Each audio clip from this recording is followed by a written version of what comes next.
Hello friends, चलिए आज का हमारा नया लेसन स्टार्ट करते हैं।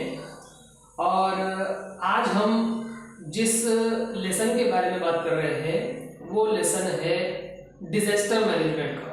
यानी कि जो कुदरती आफतें हैं उन आफतों का हम मैनेजमेंट कैसे कर सकते हैं, किस तरह से उन आफतों से उन डिजास्टर से जो है वो बचाव किस तरह से कर सकते हैं, ये हमको देखना है। देखिए, सबसे पहले हमको जिस डिजास्टर के बारे में बात करना है वो डिजास्टर है अर्थक्वेक का, जिसको हम जलजला कहते हैं, हिंदी के अंदर उसको भूकंप बोलते हैं। तो ये एक नेचुरल डिजास्टर है और इस डिजास्टर के अंदर जो है वो जमीन की उथल पुथल होती है। यानी नीचे की जमीन जो है वो ऊपर चली जाती है और ऊपर की जमीन जो है वो नीचे चली जाती है। मतलब जमीन का एक बड़े एरिया के अंदर, एक बड़े इलाके के अंदर जो है वो जमीन की उथल पुथल होती है, जिसकी वजह से एनिमल्स भी और प्लांट्स भी, बहुत सारे पेड़ पौधे, बहुत सारे जानवर और इंसानों की भी एक बड़ी आबादी जो है वो जमीन के नीचे धंस जाती है। वो धंसकर जो है वो खत्म हो जाती है, मर जाते हैं और इसी को हम जो है वो अर्थक्वेक बोलते हैं, जलजला बोलते हैं।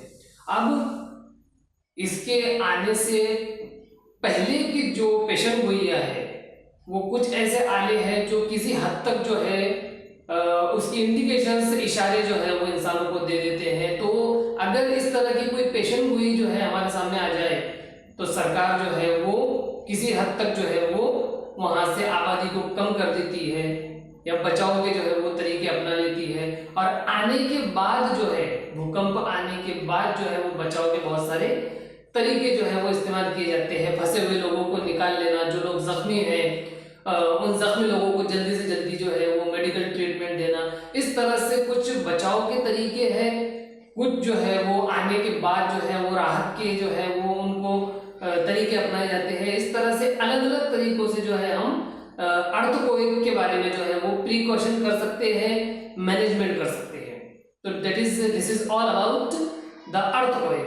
अब उसके बाद देखिए हमारे सामने मौजूद है कि इस अर्थक्वेक के रीजंस क्या क्या होते हैं, किन वजह से जो है वो अर्थक्वेक आता है। तो उसके लिए रीजन है, सबसे पहले तो ज्वालामुखी का फटना, आतिशफिशा का फटना।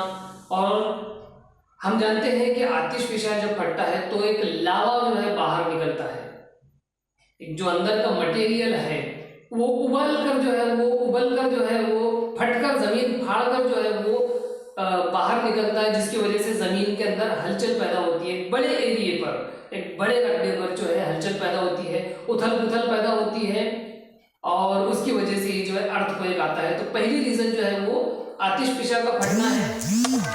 दूसरी एक रीजन ये है कि जमीन के ऊपर जो बड़े बड़े डैम बनाए जाते हैं, बड़े एरिया के अंदर, बड़े रकबे के अंदर जो है डैम बनाए जाते हैं, जिसकी वजह से पानी जो है एक जगह जमा होकर जमीन के उस एरिया पर दबाव, प्रेशर डालता है और प्रेशर की वजह से जो उसके लेवल का, जमीन के लेवल का जो बैलेंस है वो बैलेंस बिगड़ जाता है, जिसकी वजह से उथल पुथल पैदा होती है। और ये एक रीजन है जलजले का, अर्थक्वेक का। उसके बाद देखिए हमको कहा है कि जो अंडरग्राउंड न्यूक्लियर टेस्ट होते हैं, जोहरी जो तजुर्बात होते हैं, जो तहकीकात होती है, तजुर्बात होते हैं, तो वो जोहरी तजुर्बात की वजह से जमीन के अंदर उथल पुथल पैदा होती है। और ये उथल पुथल जो है ये छोटी क्वांटिटी में, मामूली क्वांटिटी में नहीं होती, बल्कि बड़ी क्वांटिटी के अंदर जो है एनर्जी रिलीज होती है। उसकी वजह से जो है वो नेचुरल बैलेंस टूटता है, जमीन का बैलेंस टूटता है और ये उथल पुथल जो है ये जलजले के असबाब में से है। ये भी एक उसकी रीजन है। नेक्स्ट देखिए, हमको कहा गया है कि जलजले के असरार क्या होते हैं। तो जैसे मैंने अभी आपको बताया कि इसकी वजह से जानी और माली नुकसान होता है, प्लांट्स हो, एनिमल्स हो या फिर ह्यूमन बीइंग हो, इनका जानी और माली नुकसान होता है। ये उसके असरात हैं। माहौल के अंदर भी बिगाड़ पैदा होता है, टेम्परेचर के अंदर माहौल के अंदर, और उसके बाद जो नदियों के बहाव है उनकी डायरेक्शंस बदल जाती है, और इस तरह से जो है वो बहुत सी जगहों पर टीले जो है वो छोटी छोटी पहाड़ियाँ जो है वो तैयार हो जाती है, या फिर ऑलरेडी जो पहाड़ियाँ हैं वो ख़त्म हो जाती है। तो इस तरह से ज़मीन की जो जोग्राफिकल शेप है, जो उसकी जोग्राफियाई हालत है, वो हालत भी किसी हद तक बदल जाती है। उसके बाद देखिए हम नेक्स्ट जो हमारे पास है नेचुरल डिजास्टर्स में, वो है फायर, यानी कि आग। अब देखिए आग जो है ये नेचुरल डिजास्टर में भी शामिल है और मैन मेड डिजास्टर में भी शामिल है।